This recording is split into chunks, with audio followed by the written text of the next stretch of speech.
creating, using, and altering user-defined functions. The objectives for this nugget are pretty straightforward. Creating and using user-defined functions, but more importantly, understanding when to use user-defined functions. There are a lot of performance implications that come with them, so you really need to find other methods and use UDFs as a last resort in most cases. So we'll talk about those in a little more detail here when we get into our guidelines. We'll also cover determinism. What is a deterministic versus a non-deterministic function, and why does it matter? And then we'll jump into the virtual nugget lab. We'll get some demos going. We'll start with the determinism demo. We'll look at some built-in functions that are deterministic and non-deterministic, and then we'll look at some functions that we created in previous nuggets to find out their determinism, and then we'll see again what this all affects. Mainly it's going to be around indexing them and if we can or can't do so. So we'll get a demo going just to clear all that up and make sense of it all. And then we'll look at how to use the apply operator, specifically cross-apply, which is, think of it as a way that we can join to our table-valued UDF. So we'll get some good demos going there. And then at the end, we will look at how to create our own CLR, user-defined function in C#. We'll bring it in, register it with SQL Server, and then we'll use it within a query. Let's kick things off with some UDF guidelines and talk a little bit about determinism. We'll start with some guidelines. And yeah, UDFs are great from a management perspective because they allow us to encapsulate and reuse logic. That part of it, no arguments here. But, and I've seen my fair share of this in the real world, they are a hindrance when it comes to performance. Scalar UDFs being the biggest hindrance, you should try to avoid scalar UDFs if at all possible, because they can take any good, awesome performing query and turn it into a terrible performing query because it turns it into row-based processing. Remember row-based versus set-based? We always want to do set-based because of performance. Row-based is what scalar UDFs do to your queries. Turns it into a rebar, a row by agonizing row process. And I've got a funny story, actually, of how I was bit by user-defined functions, and it taught me to be very, very careful whenever I design something to use them as a last resort. So back when SQL Server 2000 came out, user-defined functions were this new feature. And, when new features come out, everybody wants to use them without knowing the repercussions of using them. Well, I was like that. And especially being a developer, I'm always looking for ways to reuse code. Every developer's dream is one single code base for everything, reusability management, everything that we get here in SQL with user-defined functions, all those benefits. So when UDFs came out, I'm like, you know what? This is awesome. I can go across all my queries. I can look for redundant code, stored procedures, everything. And I can wrap that redundant code into a function and just call it from all these places. So if I ever need to change that redundant code, I can do it in one centralized spot, right? So what do I do in a production database? I do exactly that. I create a function out of just a common piece of code that we had all over the place. And that night, I get a call saying, hey, our jobs, they're not finishing. I'm like, what do you mean they're not finishing? What did you do to our database, Garth? And I said, nothing. What did you do? And then I'm thinking, oh no, what did I do? Well, it turns out, functions. I turned everything into row by row processing. I crushed their database. So that's when I learned functions are cool, but only when you absolutely know they're not going to hurt the performance of your database or, performance is irrelevant. So, good story. And so scalar functions and multi-statement table-valued functions, be careful because SQL Server cannot wrap them or incorporate them into the surrounding query. They become a part of the query, but a separate part. So anytime it calls this function, it has to do it on a row-by-row basis to work with the results of that function. So just be careful there. Inline table-valued functions are the exception to that rule because SQL Server can incorporate it into the query. So you're not going to get the row-based processing that you would get with the other twos. So the moral of the story here is use inline table-valued functions over multi-statement table-valued functions wherever possible, and try to avoid scalar-based UDFs when performance is something you need to be concerned about. And really the overall moral of the story is exhaust all other options before you can use UDFs like stored procedures or views. The fact is UDFs also have a lot of restrictions to them. You can't alter data. You can't do dynamic SQL. You can't do structured exception handle. You can't return multiple results. So stored procedures have all of those benefits over UDFs. Not to mention all the performance benefits we gain as well. And views are just easy to work with. They're just like tables. So use these before you think about using UDFs. Moving on here, deterministic versus non-deterministic. All functions have this property. And really it's going to come down to, once again, performance, because this is going to determine if we can put indexes on things that reference our functions. But essentially here, deterministic means that if we were to pass in a set of values and then pass in that same set of values again and again and again, will we get the same results every time? So that's deterministic. And non-deterministic is if we pass in the same values over and over and over again, we may not get the same results every time. And why this matters in the world of SQL Server is that if we create a column, a computed column that's running off of a user-defined function, we cannot put an index on that column if it is non-deterministic. So you get a lot of benefits here if things are deterministic, because we can index objects that use the results of our UDFs. And mainly this is going to, again, be around computed columns and index views. But that's a big deal because, again, it relates back to performance. SQL Server internally has an isDeterministic property. And that property needs to be true if we're going to do any of these things against our UDFs. So these are the 4 things that we need to ensure in order for that property to be true. Number 1, it needs to be schema bound. Schema binding a function just means anything we reference inside of that function is now bound to it. We couldn't drop that without first dropping our function. It also has to be internally deterministic, meaning we cannot use any non-deterministic functions inside of our function. No external references. We cannot reference, like say run a query against a table outside of our function. We can do internal stuff. We can create tables, put data into it, whatever inside of our function, but no external object references. And then no extended stored procedure calls. So that said, why don't we jump into the virtual Nugget Lab? We'll start with a determinism demo so you can see how this stuff works. And I'll also show you how we can determine determinism. All right, we're in the virtual Nugget Lab. Let's do some work. So let's bring up Management Studio.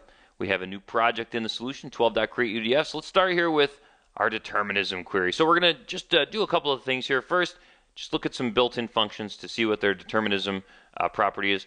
And then I'll show you how to determine determinism. Then we'll look at a deterministic UDF. We'll actually take our non-deterministic UDF and turn it into a deterministic UDF, and then I'll also show you a non-deterministic UDF. So let's start with some built-in examples. Now, the first thing I should mention is that all string and aggregate functions built in, all deterministic. That's why we can use them everywhere. Here's some examples of just a couple of date time examples here. Date name, for instance, deterministic. No matter how many times we pass in month followed by a date, it's always going to give us that month name, right? So if we pass in that date January 1/1/2000 and we want to extract the name of the month, no matter how many times we pass it in, it's always going to be the same result. So that's deterministic. Same with date diff. You pass in an interval, a start date, and an end date, it's always going to give you the same result unless somehow time changes on us. But for now, it's deterministic. New ID, generating a new global unique identifier is non-deterministic because it's different every time. SQL Server doesn't know what it is ahead of time. Same with rand. Now, there are some functions that can be, depending how it's used, is deterministic or non-deterministic. For example here, the rand function without a seed is always going to return us a random number. See that? Now, if we were to pass in a seed, however, it would be deterministic because it's running off of that seed and it's always going to return the same value. And, you know, convert is another really popular example because convert, as long as you don't pass in a date time, is deterministic. But if you pass in a date time as either the target data type or the source, it's non-deterministic. So there are a few functions out there that are going to change depending on how you use them. And just check out books online if you want a full list of non-deterministic functions as well as these special case ones. Rand and convert are going to be the big ones. Now, what about how to determine whether our functions are deterministic? Pretty straightforward here. We can use object property, pass in object ID along with the name of our object, and query the isDeterministic property. Let's take a look at the functions that we created in a previous nugget here, which we've got a couple of them. We've got two scalar and one table value. Let's just check out both our scalar valued functions here. Get course duration and get course nuggets. This will return 0 if it is non-deterministic.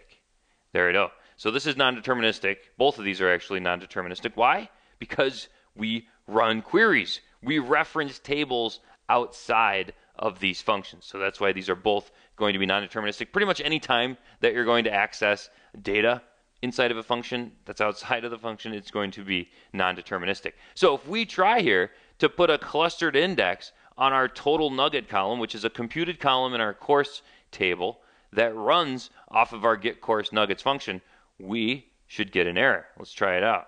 And there it is. See that? It's because it is non-deterministic. So now if you ever come across this error, you know why you're getting it, because you're trying to put an index on a computed column that is non-deterministic. Now let's make a function first that is not deterministic, and then we will make it deterministic by following all those rules we laid out in our slide.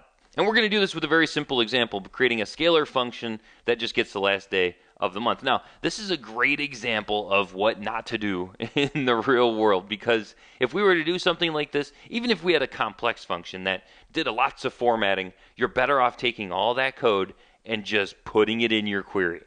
Because doing it inside of a scalar function means we're going to take that query and make it row by row. And I've advised a lot of people to do that. I'm like, get rid of that function. Take all that code, put it in your query, or 100 queries if you have them, because your users, when they run their reports, will thank you when they're not waiting an hour for the results. All right, so let's make this function. Let's hit execute. That'll create it. And now let's run our check again to see if it is deterministic. It's not. It's not deterministic. And the reason it's not deterministic is because we didn't schema bind it. Everything else is fine. We passed all the other requirements. We're not using extended stored procedures. We're not referencing external objects. Everything internally is deterministic because EO month is deterministic. The only thing we didn't do here is schema bind it. So let's alter the function and do with schema binding on it. There we go. Now is it deterministic? It is. Look at that. It's deterministic. So now we can add a computed column. Well, we could have added a computed column before it was deterministic. We just wouldn't have been able to put an index on it. But now we can add our computed column. And now we should be able to put an index on that column successfully. Look at that. We did. Now we have an index right on our completion Neo month computed column that runs on top of our deterministic function. And let me just give you one more interesting example here. So here is, we're trying to create another function that contains a non-deterministic function such as rand. If we try to do this, it's going to tell us that, sorry, you can't do this because we're side effecting. What a great term, huh? We're side effecting. Well, that just simply means that we're trying to do something that we can't do inside of a function. Same thing, if you were to write an insert statement in here to insert data into another table, couldn't do it because functions can't modify data. So that's all side effecting means. You're trying to do something that is impossible to do. And generally, when you do something like this or you come across this, you're going to need to find another way to do it. In fact, another way to do this would be to create a view out of it and then just reference the view from within our function. But it feels like a lot of workarounds, doesn't it, working with functions? And it usually is when you're trying to do these kind of things. So, you know, there's a lot of limitations on these things, a lot of restrictions that come with them. So that's why, if you can find another way to do it in the real world, find another way to do it. Use them as a last resort. But these are all the things we need to know for the objectives as well. So there you go. There is determinism. Let's move on here to using the apply operator. So there's two flavors of apply. There's cross apply and outer apply. For some reason, the objectives only listed cross apply, but I do want to mention, it's actually pretty straightforward. But this is essentially how we're going to join to the results of not only functions. It's funny that this is in functions, but you can join them to results of another query. And I think the best way to learn this is to see a good example using just queries. So we'll get to functions at the very end, but watch this. This is why apply is awesome, because we can use it to get rid of correlated subqueries and to get rid of derived tables, both of which are cool, but both of which are kind of sloppy and hard to digest when you're looking at a query.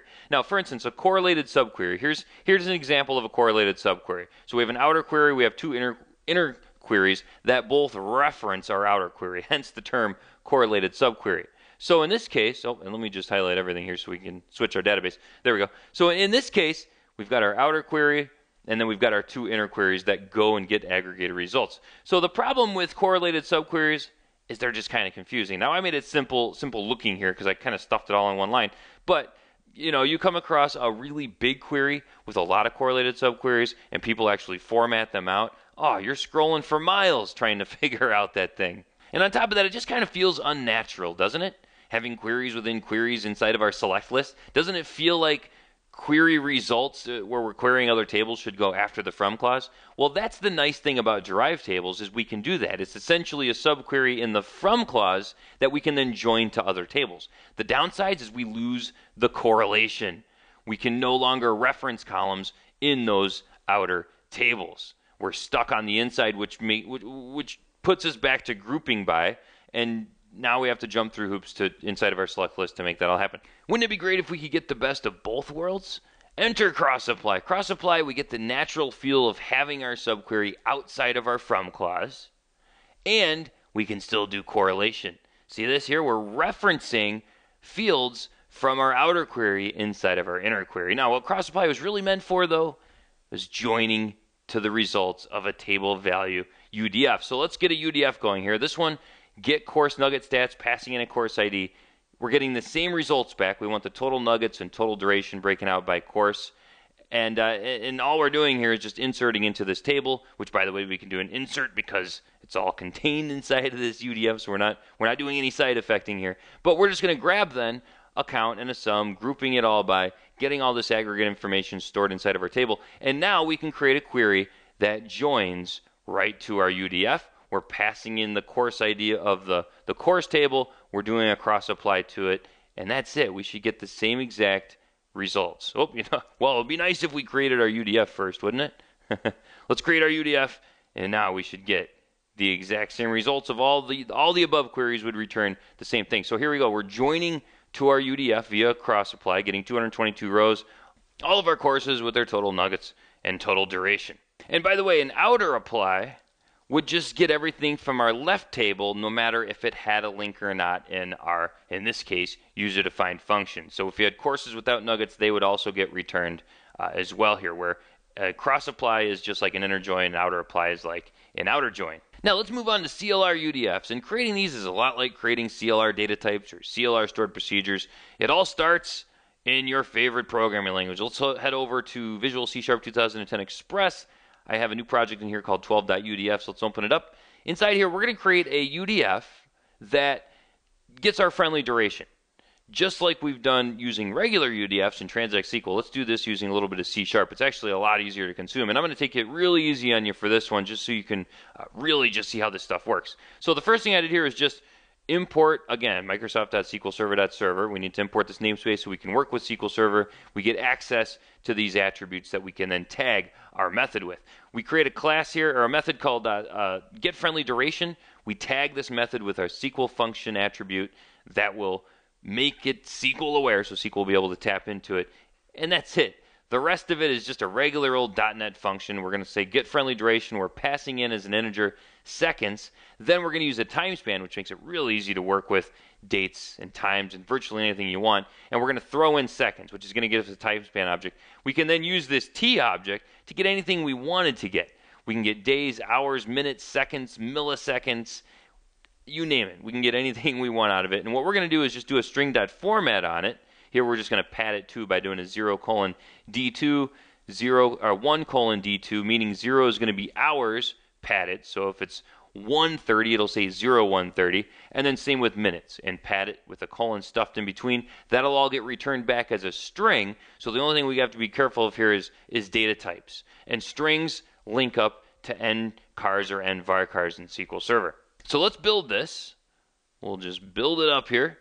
And let's go into the directory, into our Nugget Lab files, 12.create-udfs. Here is the folder. Here is the project. Let's go into the bin directory release. Here is what we just built. I'm just going to Control-C to copy that.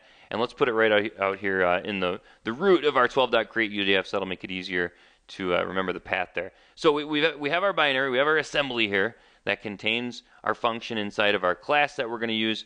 And now let's head back to SQL Server Management Studio. Let's flip databases here to Nugget Demo DB, and just make sure, and this goes for both CLR data types and CLR stored procedures, that CLR is enabled. It is, but we'll just enable it again. See it change from 1 to 1. so we didn't really do anything there because we already enabled it in a previous CLR nugget. But now it's just like the other ones as well. We need to bring this assembly in. We're going to call this utility UDFs from our DLL that we just created there, sitting inside of our Nugget Lab files directory, with permission set equals safe. Now, we didn't need to do unsafe here because we're not referencing anything outside of SQL. We're just passing in a value. It is going to format that value and send it back. So we can stick with safe here because we're not accessing any external resources. That will create the assembly. Now we can create a local user-defined function that's based on that assembly that we just created. And the only trick here is making sure, again, that your return value matches up, which it does. Make sure your parameter matches up with its value. Also, name, make sure that matches up. Then here's the tricky part. As external name, make sure this goes in the format of assembly name, class name, method name. And if we look here, you can actually look at your properties to make sure your assembly name is lined up. Here it is, assembly name, class name, method name. They all line up, so we should be able to highlight this function and create it. There it is. Now we can test this out. We've got a very simple query down here that goes against our nugget table, and we're going to call that CLR pass in duration, which is seconds, and it should format it as our friendly duration going through the .NET framework, and there it is. Look at that. Hours, minutes. Cool. Now let's do that. Let's alter our existing UDF that we made that has exactly that in it from our cross-apply demo. Let's just alter this function, and we're going to pass into this function. How about some duration? All right, so now we should have it also at the course level. Let's test it out. Let's head on down here to our cross-apply query. Run it. Do we get friendly formatted hours and minutes? We do. Check it out. Excellent. In this CBT nugget, we learned how to create, use, and alter user-defined functions. We started off with some guidelines, namely some things to think about because UDFs are not performance-friendly by nature. We also saw the difference between determinism and non-determinism. Then we jumped into the virtual Nugget Lab. We got a demonstration on determinism and how to create and work with both deterministic and non-deterministic functions. We took a look at how to use cross-apply, how to join using queries and the results of a UDF. And at the end here, we took a look at how to create, register, and use our own CLR, user-defined function. I hope this has been informative for you, and I'd like to thank you for viewing.